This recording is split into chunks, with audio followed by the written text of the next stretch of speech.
Fan, short for fanatic, is the one who's screaming their lungs out in sub-0 degree temperatures, still believing when the chips are down, and never, ever giving up on their teams or their players. From the closest seat to the worst one, we want to meet you all. This is the American Fan. Welcome back, sports fans. It's your boy Josh Williams back again with another episode of the American Fan 365 podcast. I am joined by my host on the right, the front row, Miss Rosine Frangie. Ro, how you feeling? Hello. I am doing great. I'm feeling fabulous. Got some gold makeup today, gold eyeshadow. I just saw that. You blinked real hard and caught it. Don't you know that Arabs and gold are like a moth to a flame? Honestly, if you want to distract me from anything, I'm like a ferret. Something with gold. So it has to be something glittering gold. Anything that's gold, I will gravitate towards. But I'm great. I am just so fired up. I'm just happy that basketball is finally good again. Yeah, basketball that we all can collectively say that we care about. George is nodding along. George, how are you feeling? 100%, dude. I went 7 for 8 on my bets this weekend. That goes to show you, motherfuckers, that it's time, right? 7 for 8. The Warriors got me. Yeah. And we'll talk about that. I know we'll get there. I will say, this is definitely the time of year where your gut actually can mean something. Where you're like, this is the reason that they're going to win. This is why I'm saying that. Because I didn't bet, but I would say that I went pretty outside of the Bucks. I would say the Bucks probably are the ones that would have, but I also probably wouldn't have bet that. I never bet on a game one. To me, I got to see how everything's flowing, what the energy is, and what the synergy is, and you just feel it either way. But I never ever bet a game one. Surely you can't be serious. I am, and please don't call me Shirley. Ro and I yesterday were literally just talking about 80s comedy movies and how great they were, the slapstick era of, Airplane and Police Academy, Naked Gun, Revenge of the Nerds, Weird Science. Weird Science is another one we were talking about too, like Bachelor Party. Yeah.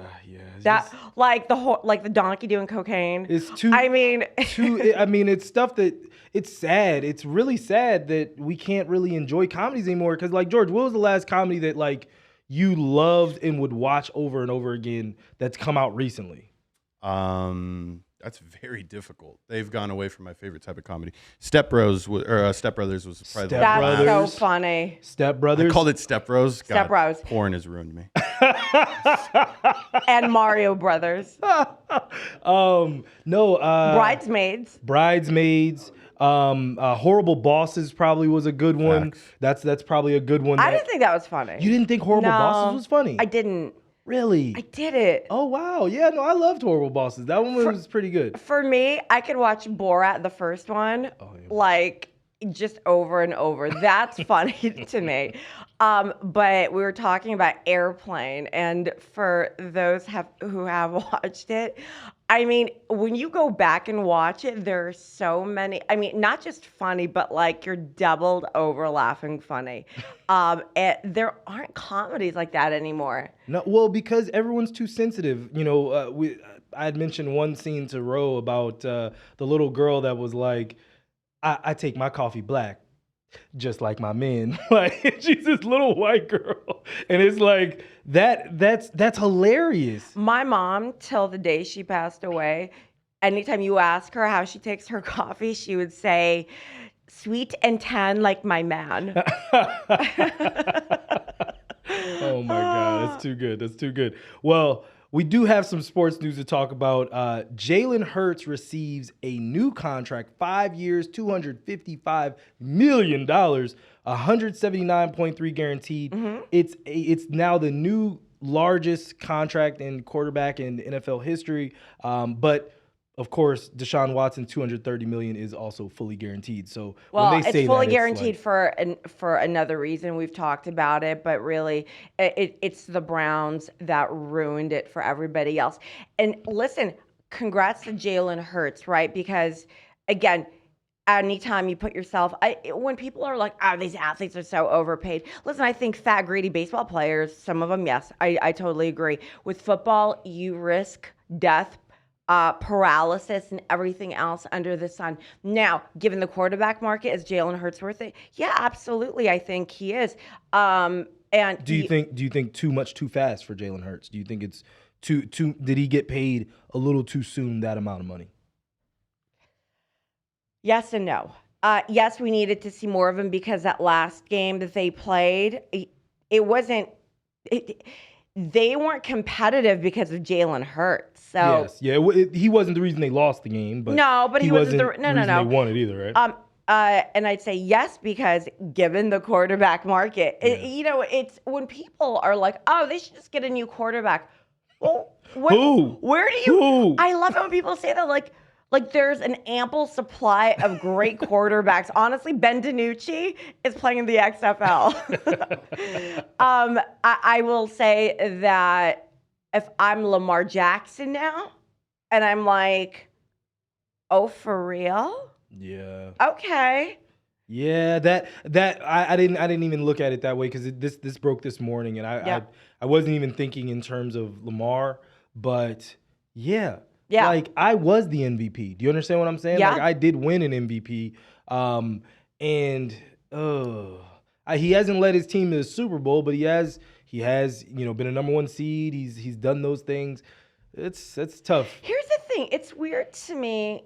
If I'm a team owner, if I'm the GM, the one thing I would never want to do is make my quarterback feel like he's being held hostage. You think somebody that doesn't want to be there and feels underappreciated is going to take you to the Super Bowl? Or is going to perform well?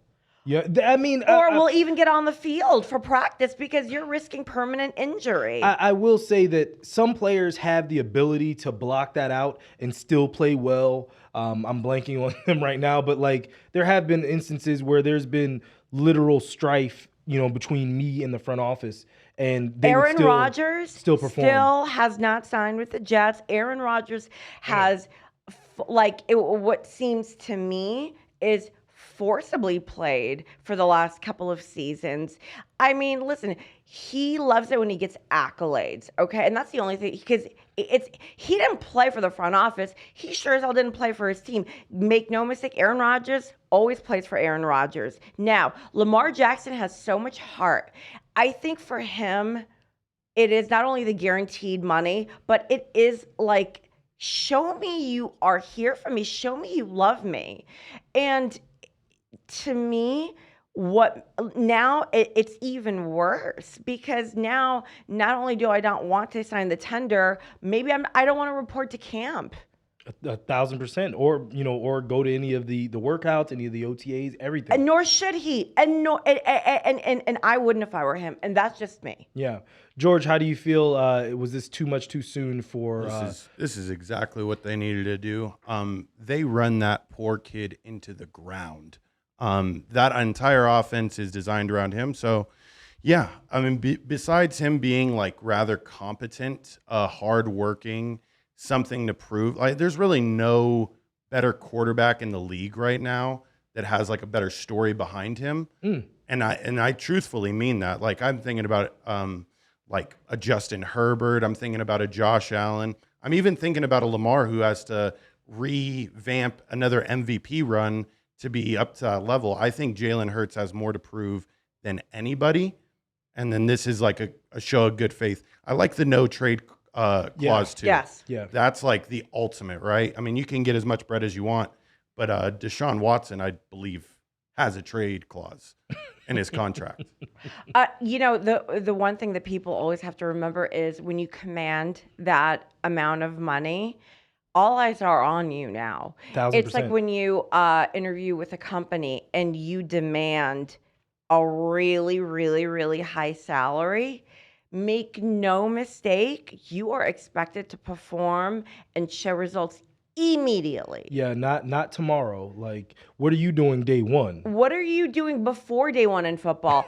How are you showing up to workouts? With the Giants, I will say this is the second year in a row now that Daniel Jones has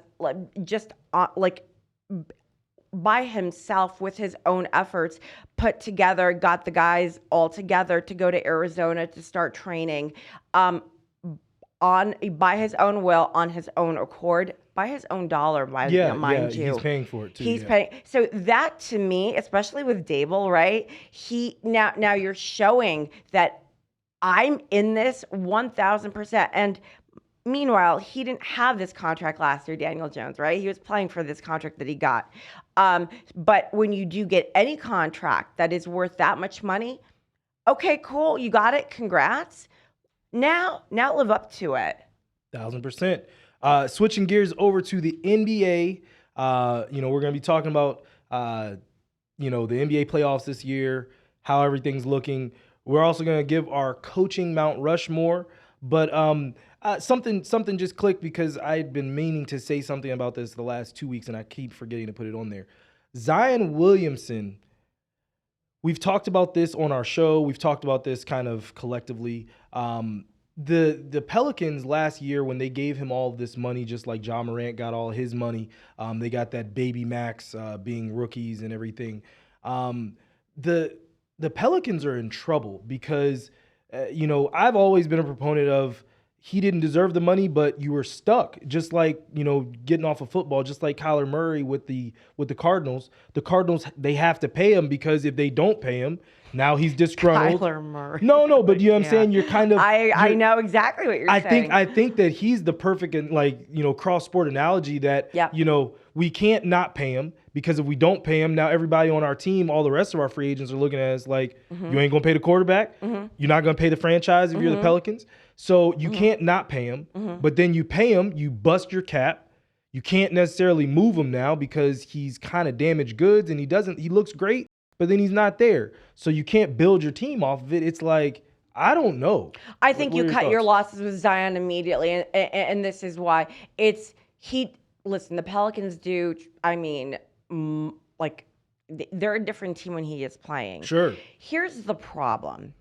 He's not doing everything he can to be in the best shape, in the best fighting shape that he can be. There are people that take initiative. Yeah, I get that he's injured. Is he rehabbing every day? No.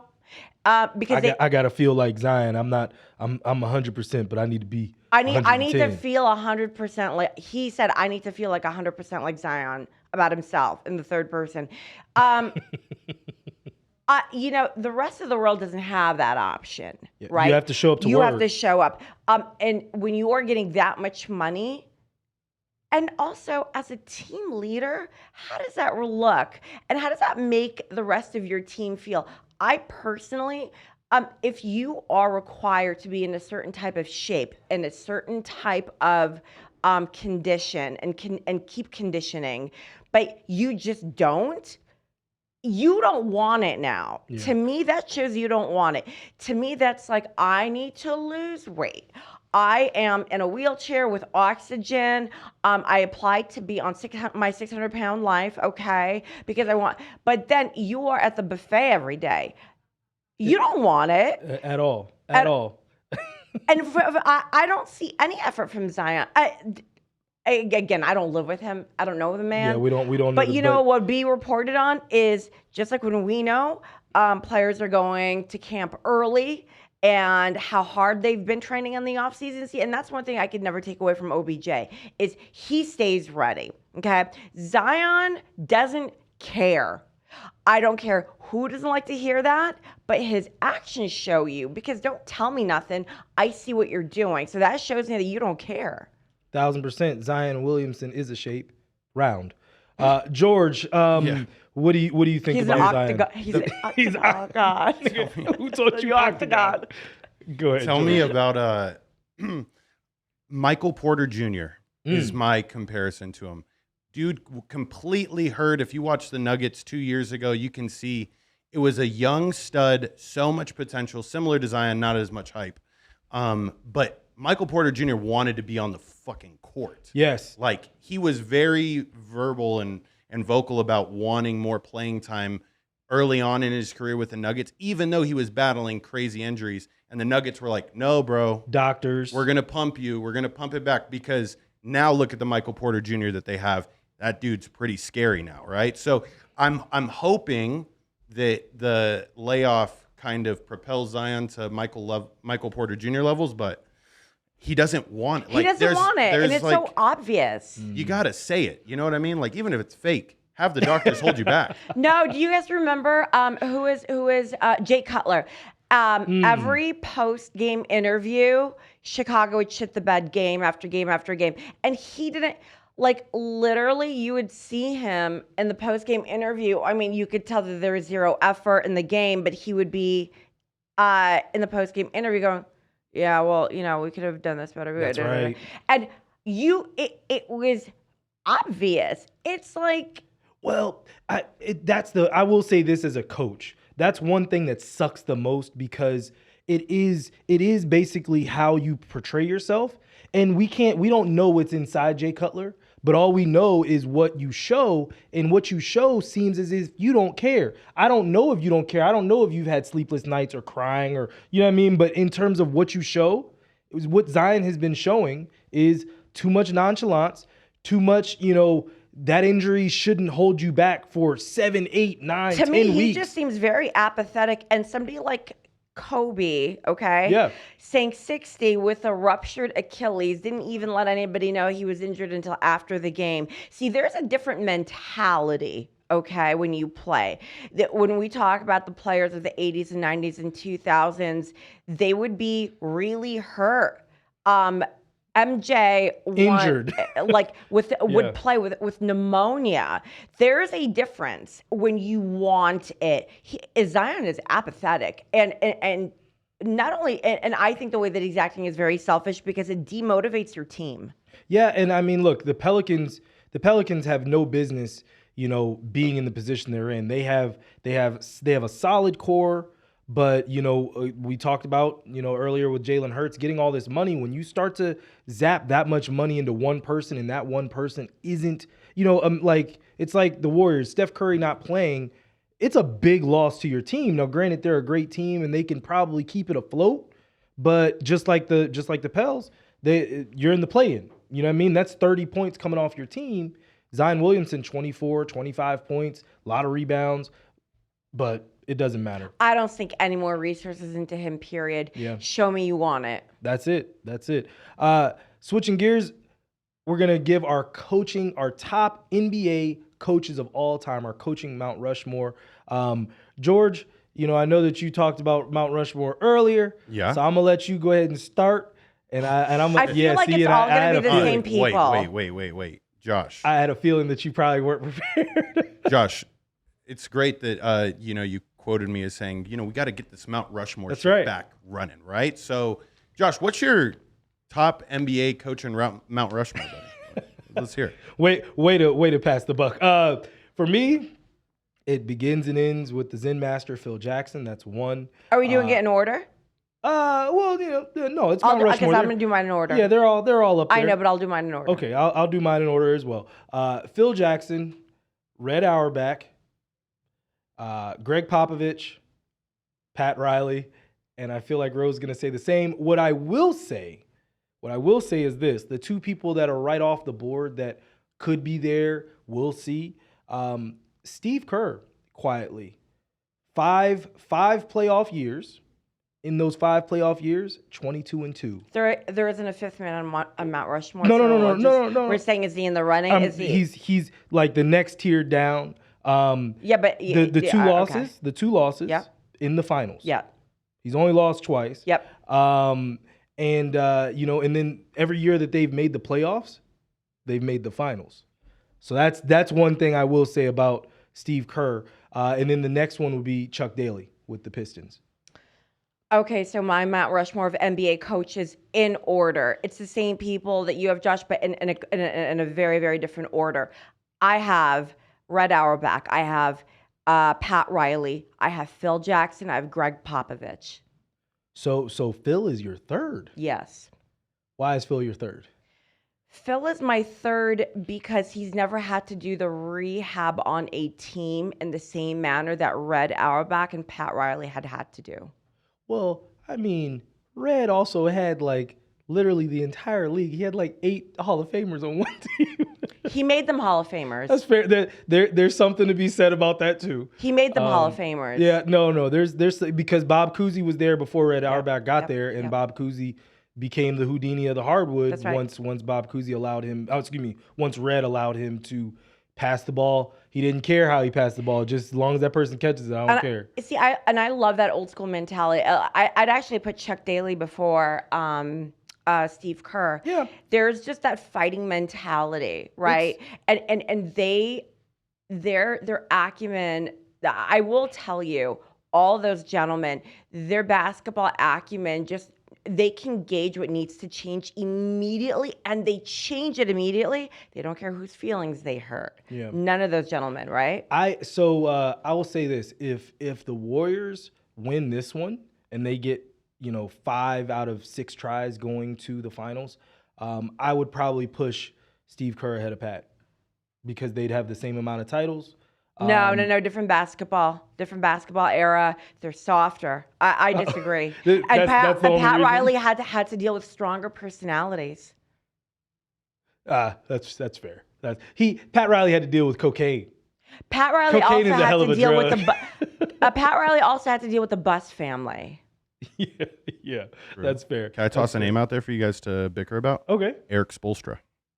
No, not even a little bit. I can't even. Now, what I will say, not even a little bit. Not even a little bit. Listen. As a coach, that first run that they had when Spo was like basically anointed to be the coach, and they you know how they'll do their inside tracks and they'll bring you inside the huddle, and like literally the whole thing was Eric Spoelstra just going, "Come on, guys!" And like it was like, where are you gonna give us anything? He said, "Come on, guys!" like about 4 times. That's young Spoels. Yeah, he has gotten. He's been there a lot. He has gotten better. I will say that he has gotten better. But no, not even. Not all right. Yeah, not even in the conversation. Not even at all. Not even at all. Not even at all. Shoot, I'd go Bill Futch before I go Eric Spoelstra, and Bill Futch got the most. Bill Fitch, he's got the most. Futch? Yeah, Futch. I wanted to curse. I take Vogel over Spo. That's getting that's that new generation of coach where it's like a lot of these. I mean, Thibodeau, and then what's the coach of the Bucks name? Go ahead, George. Budenholzer. Yeah, thank you, Bood. They're all kind of in that. Like none of them have really separated or differentiated themselves to me because they all came out of a tree. I couldn't agree more. You know what I mean? It's white noise unless there's something about you. Maybe like you stick your hair back like Spo. Like maybe that's how some people will remember you. But I don't. I agree. There is nothing to me that is easily distinguishable to a non-sports, hardcore sports person. I'll actually do you one better. I will say. I'll ask both of you because I forget who it was and what team, but it was a playoff team, and I literally didn't even know the coach's name. They were like, "Yeah, Coach so and so said." I was like, "Who said what?" I didn't even know. George, who's the? Let me see. Go ahead, name. Go ahead. I'll let you name some people. When you stop, when you mumble, then Ro will pick up. So go ahead. As far as coaches, in the NBA playoffs right now. So these are like the best coaches in the league. Go ahead. Give me your first couple because there's a couple ones that I know. just don't know. Yeah, right? sure. I'm going to be honest with you. I don't know the name of the Celtics coach. I think it's still Brad Stevens. It's Joe Mazzulla. Yep, you're right. Yeah. You're right. But that was only I thought about it the other day and I couldn't remember it. So I saw it the other day and I was like, oh, that's right, Joe Mazzulla. And it's not Nia Long husbands anymore. Yeah, crazy Joe Mazzulla. Ime was dope. Yeah, but Ime the Celtics are still coached by Brad Stevens. Let's not get it fooled. All right, he is a manager coach to the fullest extent. Yeah, but I mean, to your point, most people you really kind of be like, I think about it. Even then, you're like, I don't know. We don't know anymore. You know what I mean? Like it's literally, I don't know. I don't know who coaches the Cavs. Yes. Yes, I have no idea. No idea who what? coaches the Cavs. Hold on. 0. Okay, no, but go ahead. Let's see. That's so Monty fun. Williams coaches the Suns. Monty coaches the Suns. Clippers is Ty Lue. Yep.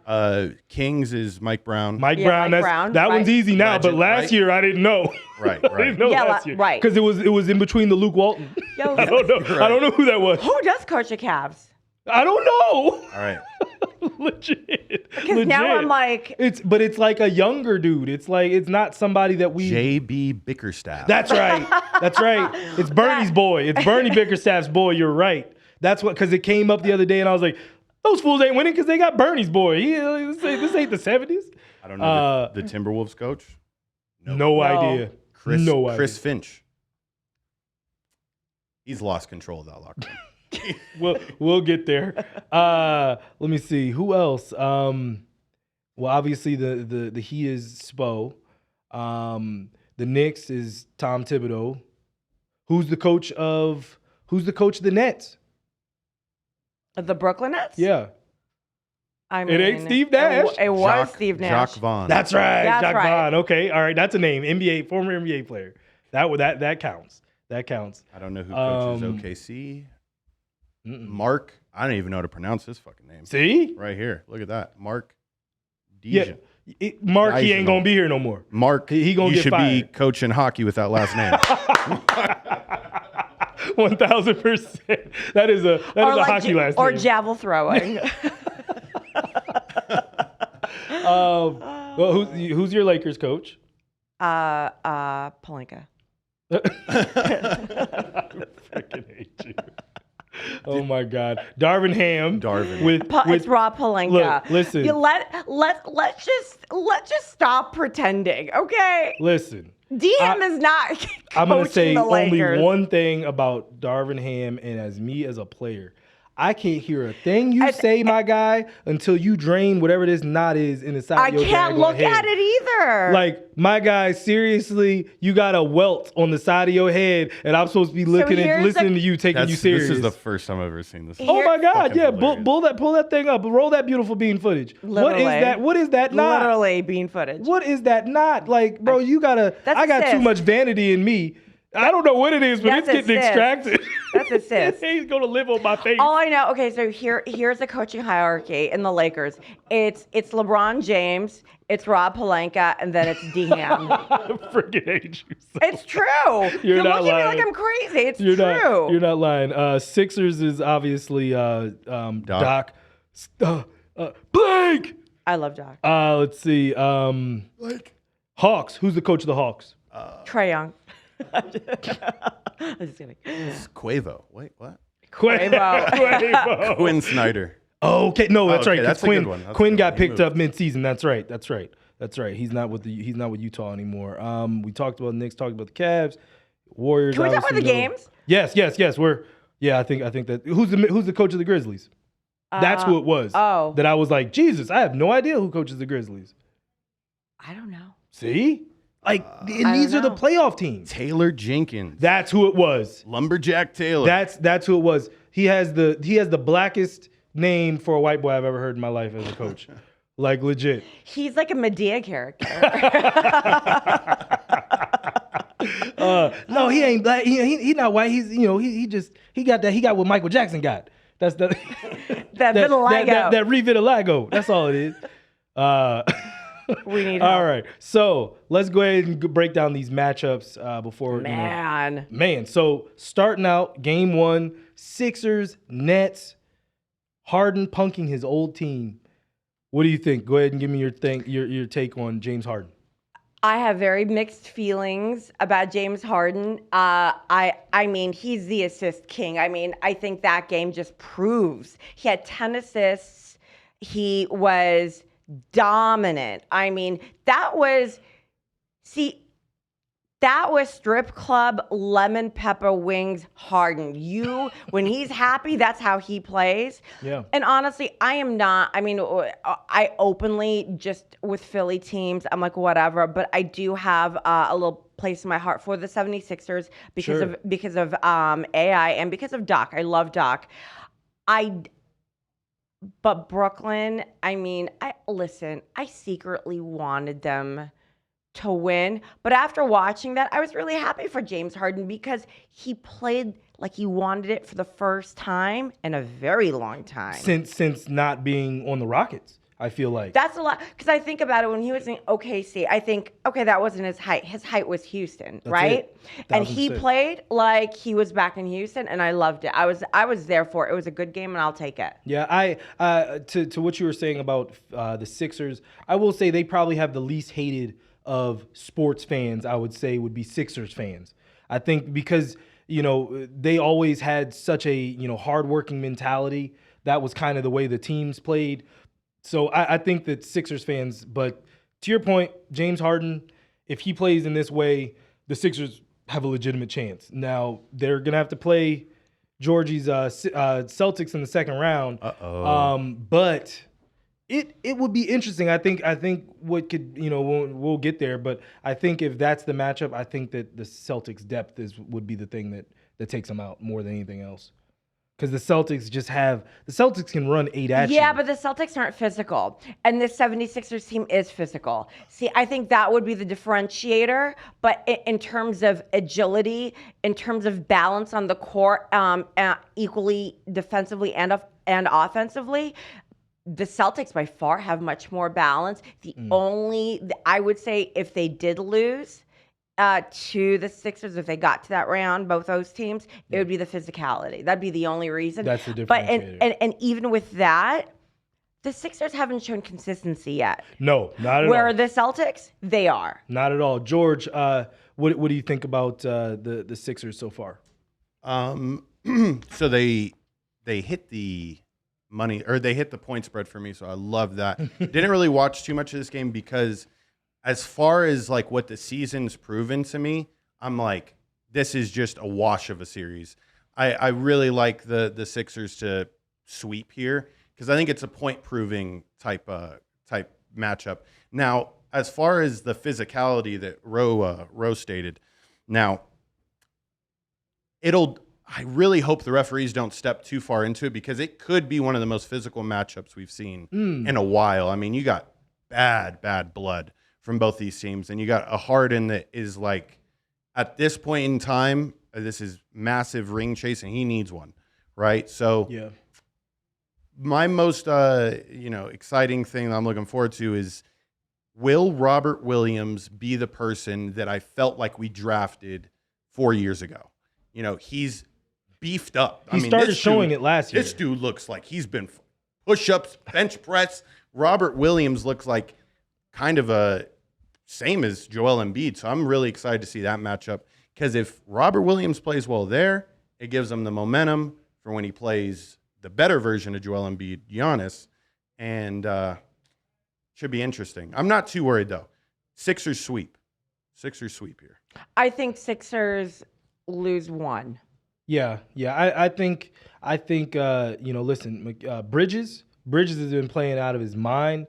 And if he can go get 40, all it takes is a game where he gets some help, and it'll be an interesting one. Because this one, I mean, this game was I won't say it was tight, but it was it definitely took some execution down the stretch for the Sixers to continue to pull away. But switching gears, the Celtics and the Hawks. Do you think the Celtics sweep? I don't think I think you have a better shot of hitting Powerball than the Hawks winning. Very well might get swept. Swept it did. Sweeped it did. Yeah, no, I don't. It's actually like you know what though? Though these are the two games, the 76ers game and the Hawks Celtics games. These were the only two that went the way anybody thought that they would go. Yes. The rest of them were but we'll get to them. But I can see the Hawks getting swept. Swept it. George, what do you have? Without a doubt. Sweep. Bring out the brooms, ladies and gentlemen. The one thing that will happen in this next game is the Hawks will hit their shots. Like there was a 4 or 5 minute span there where the Hawks were absent. And then that's just, I mean, we had a 30-point lead at halftime, but I was like, good thing I cashed in on the under. Like, I didn't pick the games on the side sometimes. This game, I picked the over-under. I chose under on this one because I was like, playoff defense. It was like 239 for the total. I was like, I don't think so. If they were more evenly matched up, I would have taken the spread. I mean, it's just, they weren't. And also, there is such, for me, I watched all of these games, and I have to tell you, there is such a lack of chemistry with Atlanta. Like, Big it time. is just, they don't, I mean. Listen, they're so small. These poor guys, they're so puny, right? Like, the Celtics literally, watch that first quarterback, attack the paint harder than I've ever seen a team this season attack the paint. How is this? I'm sorry. I was just going to say, how is this the same Trae Young that hushed Madison Square Garden? It's been a long 2 years. I mean, for me, I would say the saddest point that I see when watching the Hawks is what they've done to John Collins. Yeah. What they've done to his confidence, what they've done, all the trade rumors and messing with his rotation minutes and like all that kind of stuff. Like, he was supposed to be Trae Young's, Robin, if you will. If Trae Young was Batman, he was the one getting all the accolades. John Collins was like, he was an all-star. He was really ascending, and then he stopped. They started messing with his confidence. I think. Well, Trae Young has now shown himself to be the cancer in the locker room. Oh, you think so? Oh yeah. I think that he is it's become so obvious. Even if you watch when just on the court when they're trying to connect, when anybody's trying to connect with Trae, nobody like I feel like they're forced to play with one another, and I think Trae Young is the singular reason that this team has sank. Oh wow. Yeah. Well, I'll say that he will be the only reason that they win a game. If they get one, I think he gets hot. They do enough to beat the Celtics. What I will say to both the Celtics series and also the Sixers series is don't get in a war, because that next series for both of those teams is going to be a war. So don't get bottled down in a 6-game series that doesn't need to be there and putting all those extra minutes and miles, because if I'm the Celtics and we go 6, that means the Sixers are probably going to go 4 or 5, and vice versa. If I'm the Sixers and now I go 6 with the Nets, we have no business being in a war, and now I'm in a war.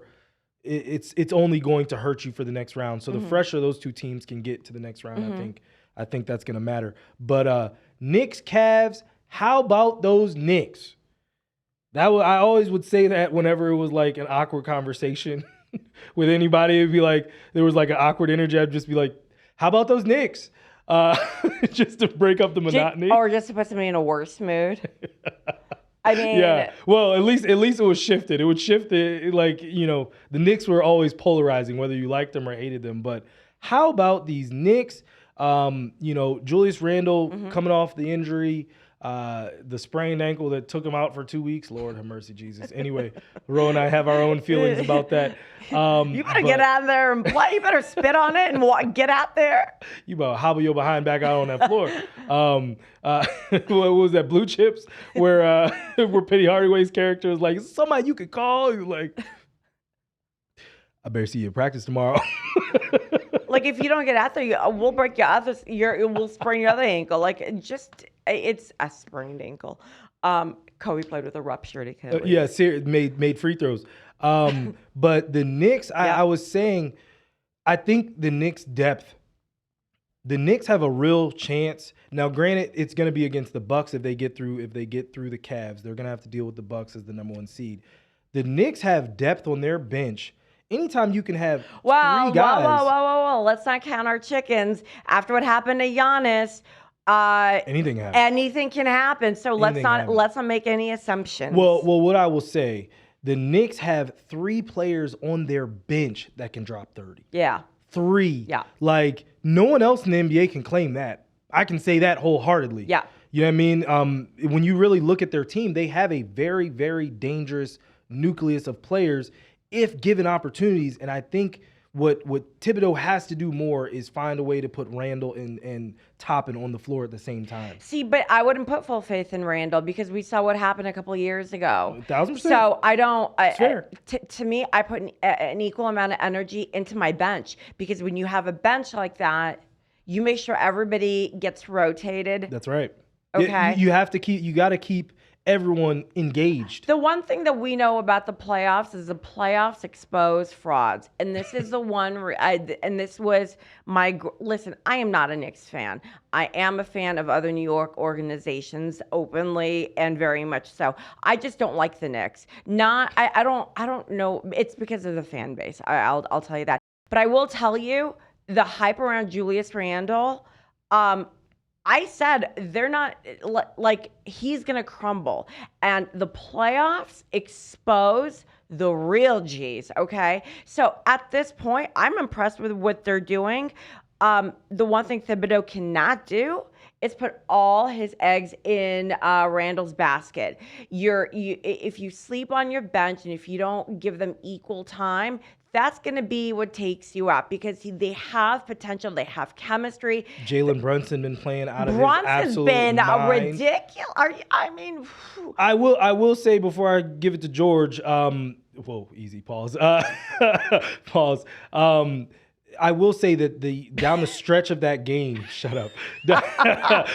down the stretch of that game, I could see some inexperience because the Cavs made like that 8-point run, right 3 minutes left in the game, and the Knicks started making just bonehead mistakes, taking bad shots, taking stupid turnovers, but they didn't wilt. They wilted for that moment, but then they got right back to business. You know what? I think they just got really excited, like a puppy peas. Yeah. But we're about to win. Game's almost over. That's exactly it. And you can't ever have. That's the difference. Even like the legends, they didn't care if they were 20 points ahead. They weren't letting up. Keep going.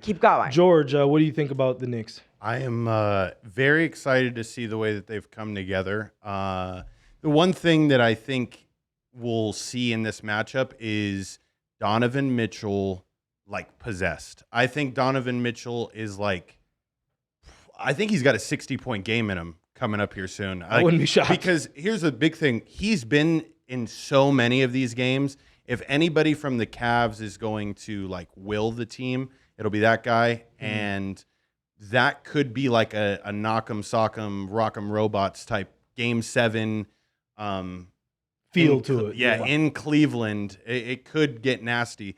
I want to see the Knicks, go to Brunson or have that singular focus with Brunson being the main guy. Sometimes I feel like they're making the big boy Randall do a little too much. And I'm like, you got a stud like Brunson, dude. You can take some of the load off of how much you're attacking. Yeah. I agree with that 1,000%. And I'm glad you brought up Donovan Mitchell.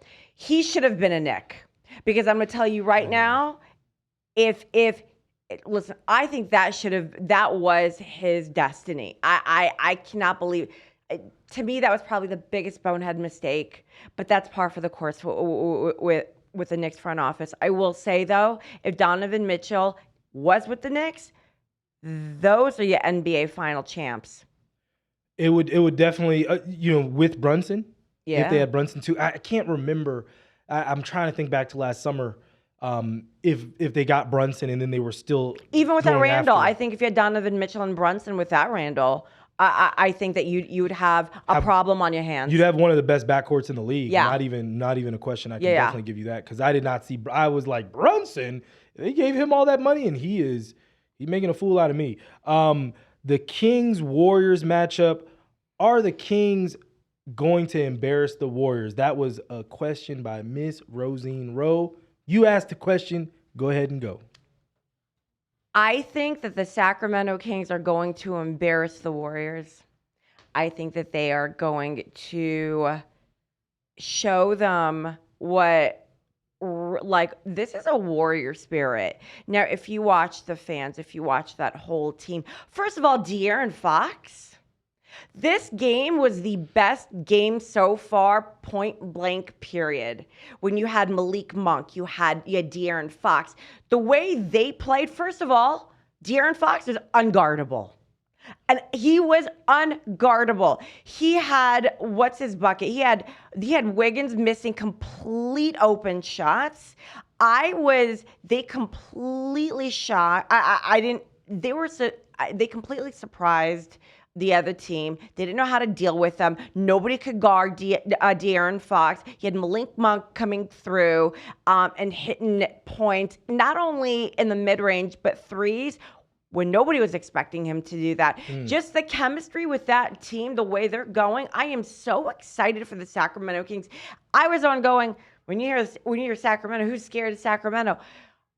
Every team right now is on notice because this team is going to be the dark horse. Remember when we went to Spaghetti Western and I was shameless plug. Remember because it was the Knicks versus the Kings. Yes. And I told you, I was like, wow, the Kings playing defense like this? Yep. And I didn't realize at that point either that they were the highest scoring team in the league. They had the highest scoring offense in the NBA, and I didn't realize that until before the game. I was just reading some stats. Yeah.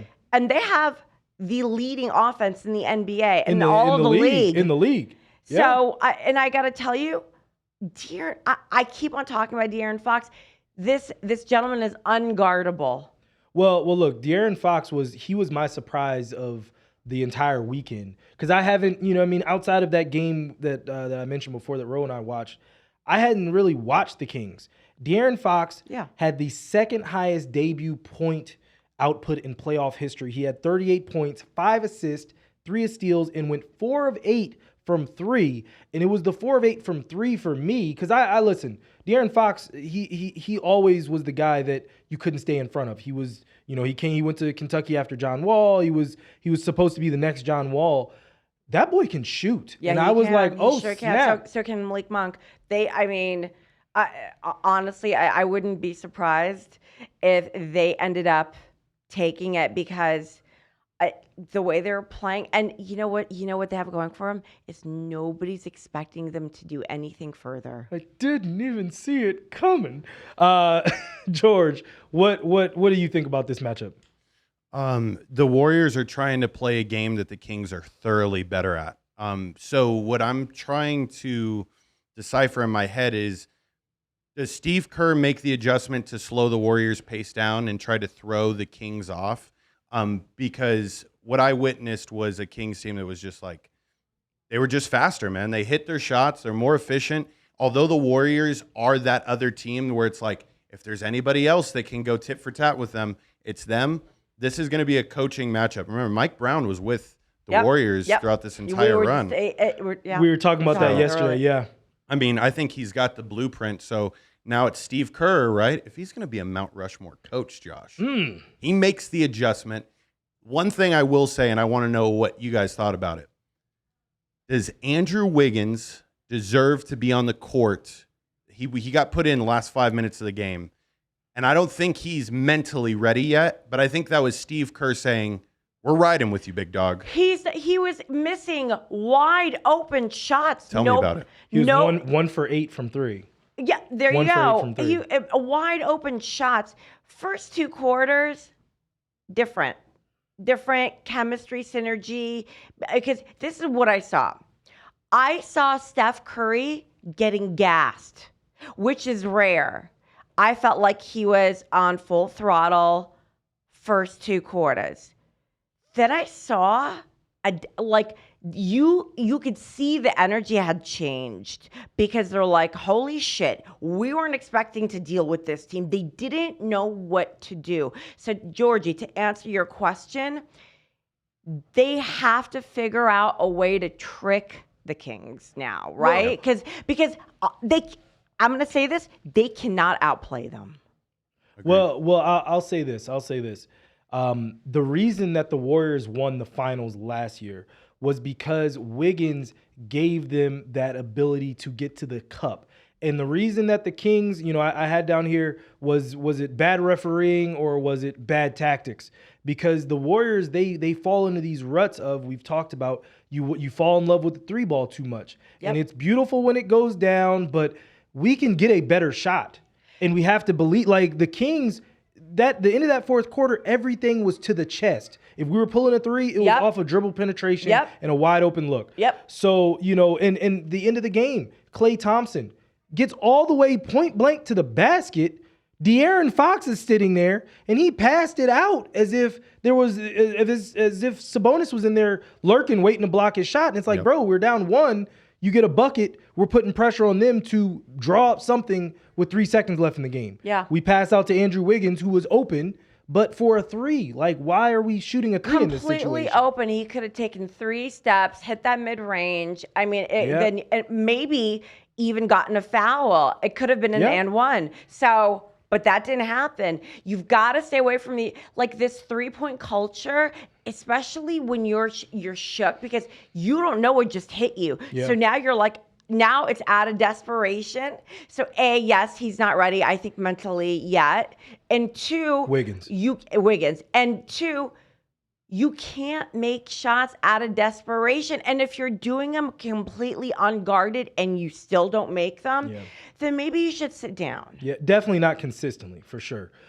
Switching gears, the Grizzlies versus the Lakers. What? The Lakers take game 1. Ja Morant re-injures his hand, his right hand, his dominant hand. They said the X-ray was fine, though. Yeah, but Ja Morant had some things to say, talking about he couldn't even unwrap his socks after the game, so he is in doubt for game 2. Ro, quickly, I know this is your team. Yeah. Rui Hachimura, had 28 points. Austin Reeves, I'm him. Yeah. Listen, Kyle, I look at him and I think of Kyle from old school. But listen, Austin Reeves, Hachimura, AD, we see what AD does well and what he doesn't, right? I mean, I got scared for a minute when AD hurt himself. He got hurt in the game? Yeah. Of course he did. Jesus Christ. This child is always hurt. He's fragile. He literally said, I can't feel my arm. But you know what? Whatever. With his bunny rabbit pink shoes, he got it done. He did what he had to do. Now we're seeing more and more with every as a Lakers fan, this is the one thing that's becoming so evidently clear to me with each passing game is that LeBron is not the difference maker. I will say one thing to keep an eye on before we move on. Jaren Jackson Jr. had 31 points. And now, granted, he's not a guy that fills the stat sheet in a lot of other ways. Austin Reeves had 35 points. No, I know. No. But in terms of from if Ja Morant, because I think you guys won by 15 or something like that, right? So if we're giving those points back to Ja Morant, if Ja Morant is going to play, if he gets treatment as he should on his hand, boy, you better get out there. You and Zion, man, both of y'all, you're missing too many games. I think they're off. I think there's just something with him that's off. I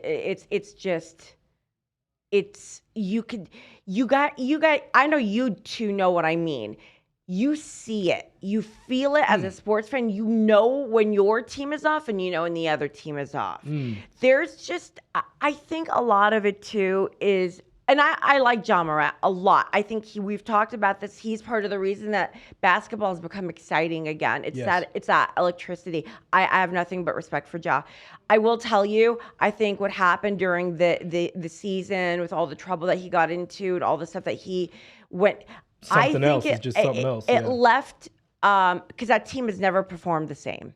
Yeah. So the Lakers. This is a perfect storm for them right now because really, if you think of in the middle of the season how the Lakers are performing versus how the Grizzlies are performing, the Grizzlies were way better. So right now, it's all about. Listen, Austin Reeves is only signed to a 2-week contract. And he played for it like he wanted it, and he got it, okay? And they're going to keep this tempo. You don't have to worry about LeBron. Who you do have to worry about is Austin Reeves. You're going to have to worry about Hachimura. You're going to have to worry about AD and then LeBron. But I don't think the Grizzlies are going to win this. I think the Lakers will, and it won't be because of LBJ.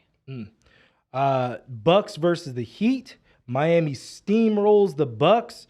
Steamrolls. A little bit surprising. Giannis ended up leaving the game with a. That was a hard. Did you see that? Did you see when he fell? They're saying back, but it also looked more like tailbone. It looked like tailbone to me. It looked like this. It was like boom, boom, boom. I saw 3 points of impact. And he's a big boy. That's not like. And I saw when I got worried because I saw the back of the neck do this when his back hit and then the neck went back a little bit. Yeah. I'm worried for him. He'll be all right. Put some stem on it. He'll be fine. He'll be fine. Put a testing on it. Yeah. See? It's tailbone. See, that when you arch your back like that as a man, that's tailbone. Tailbone. I watch it and that's like yikes. Man, but also in this game, Miami, look, they might have won the battle, but they might have lost the war. How's about Tyler Hero? Tyler Hero breaks his hand. He's out 4 to 6 weeks.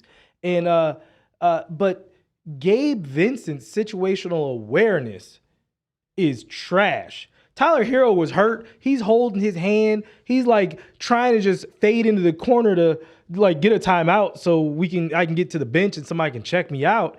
And Gabe Vincent fires a pass to him with smoke. And to Tyler Hero's point, with a broken shooting hand, it was still net. So here's a little interesting thing. Did you know that Tyler Hero is from Milwaukee? No, I didn't know that. Yeah, he's originally from Milwaukee. Oh, wow. I didn't know that. And so he had a whole bunch of people there from his hometown that are Bucks fans there to see him. So I thought that was, I don't know, I thought that was really neat. Man, almost out of here. So the Nuggets, Timberwolves, I think the Timberwolves are the only team in the whole playoffs that have no business being here. They look horrible. They look lost. George, what do you think? Oh, so disconnected. I love seeing it happen. It was cash, bro. It was just the Nuggets. By the way, Jokic. I've never seen a big man look so nimble in the first 2 quarters. Now, he does teal off down third, fourth quarter. Not the same little nimble, quick feet Jokic that I'm used to seeing. But, man, are the Timberwolves in trouble. Playoff basketball is a whole different animal. Dude, I think the Timberwolves will have a team fight during one of these little timeout breaks when they're down 25. They're going to. It's going to happen. Ro, what do you think? Oh, I mean. Timberwolves, Nuggets. Timberwolves. Timberwolves. Timberwolves, that's all. Oh, my gosh. All right. Suns, Clippers. Yo. Now. Yeah, this game. Jinx. This game, I said before that Kawhi Leonard, about a few weeks ago when Paul George went down, he was starting to put the cape back on. And I said he was going to have at least 35 points. He had 38. And there's no one on the Clippers that can stop him. There's no one on the Suns that can stop him. Surprisingly. You know what I mean? You traded away all your youth and all your defensive output, all those young, quick feet. KD's not stopping Kawhi Leonard. He's going right into KD's chest. D-Book can't do it by himself. CP3 can't do it by himself. So it's CP3 can't do it at all. I'm going to sit on him. You know what I mean? No. I mean, let's not underestimate him. Listen, I want to see him win a ring. Oh, talking about CP3. He picks his battles. Yeah. If CP3 saw Kawhi on him, definitely passing the ball. That's facts. That I need to switch right now. That's facts though. Yeah, no, 1,000%. When I see Devin Booker be braver on the court, I don't know, it's telling. But they're also still trying to figure each other out. And remember, playoff basketball is a completely different animal. 1,000%. The intensity is your foot should be on gas the whole time. And I think it's a little bit of the situation with the Kings and Golden State. I don't think the Suns were ready for this team. I don't think they were anticipating that the Clippers would have them like that. So it'll be interesting. I think this is going to go to a Game 7. I had multiple people tell me that the Suns were going to sweep the Clippers. I had people say that too. Multiple people, and I told each of them the Clippers are going to not only win a game, they're going to win the series. So you got them winning? Oh yeah. In 7? I think 6. I think 7. I think the Clippers. I could see it going 7 for sure. I think the Clippers are going to win in 7. Yeah, if I'm trying to tell you, when Kawhi Leonard puts that cape on, it's a different, totally different experience. And the longer Paul George stays out, the more I think they're actually even more dangerous because I don't have to I don't have to worry about his shots now. I don't have to say, oh, Paul George needs 15 shots, or he gonna be sad, or he not gonna play defense no more. Like now, these shots are for me or for other people on the team. It becomes very dangerous. It looks very much like that Raptors team. But how I love there's so many these playoffs are this is the longest. I mean, it's been a very, very long time since I've been this excited about these matchups. All right. So, last segment, we're going to talk about fans behaving badly. I'm going to read one, Ro's going to read one, and then the last one, we're just going to let the video speak for itself. So, the first one, DeMar DeRozan's son, I don't know if it's... Daughter. Oh, it's daughter. It's a son, sorry. DeMar DeRozan's daughter. It's right here. DR. Her name is DR. Is it DR? Yeah. Okay, I wasn't sure if it was. Yeah. No, it's DR. Dior. No, it's with DR. An A. It's DR had to be escorted out of the arena following the Bulls-Raptors play-in game, the 9-10 matchup, due to online threats of violence. How old is DeMar DeRozan's daughter? I believe 9. 9 years old. That's it. George, you wanna do you wanna show why this happened? We got some video for it. Glitter. DeMar's daughter is being very strategic about her screaming at this point. She's timely. Check out if you're Chicago here. Hey. DeMar's daughter is being very strategic about her screaming at this point. She's timely. Check out if you're Chicago here. Hey. Oh, you did? Yeah, so you can read that. Crazy, right? Crazy, I mean, that crazy. daughter, 9 years old. Hey, perfect time, and I don't understand why more daughters don't do this. By the way, I was thinking this is probably the most terrifying sound for any father shooting a free throw is their crying daughter. It's awesome. It needs to be done more. All right. The second one, Rose got it. We're taking it to the Bay. Go ahead, Ro. All right, we're gonna get hyphy with it right now. We're gonna ghost ride the whip. Ghost ride the whip. Oh my God. So rapper and Bay Area legend E40 was ejected from the Warriors game after getting into a courtside argument that escalated and lasted a long time with a fellow fan that wasn't rooting for the same team, obviously.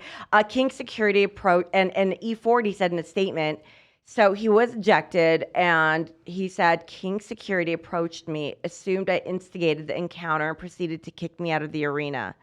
Unfortunately, it was yet another reminder that despite my success and accolades as a musician and entrepreneur, racial bias remains prevalent.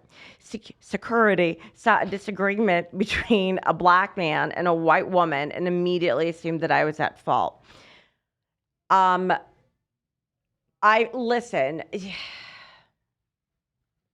They were both probably acting like jerk-offs.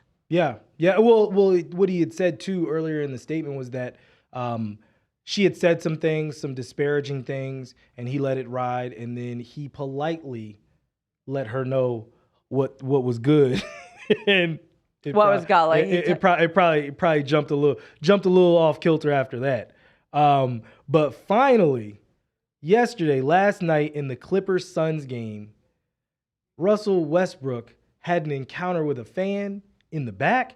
First off, where in the back? Like, what kind of back of house does Phoenix have? Because that looked like somebody's. Like, it looked like somebody's living room, and then you popped up, and it was like, oh, the stands is right there. Like, where are we right now?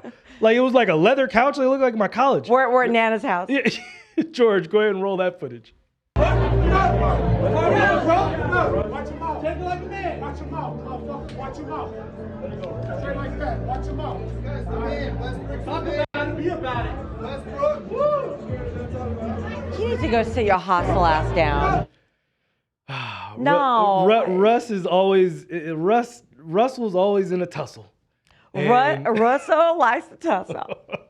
And it's tough. You heard the woman at the end say Westbrook, so I think that's probably what jumped everything off. Yeah, but you got thicker skin, my guy.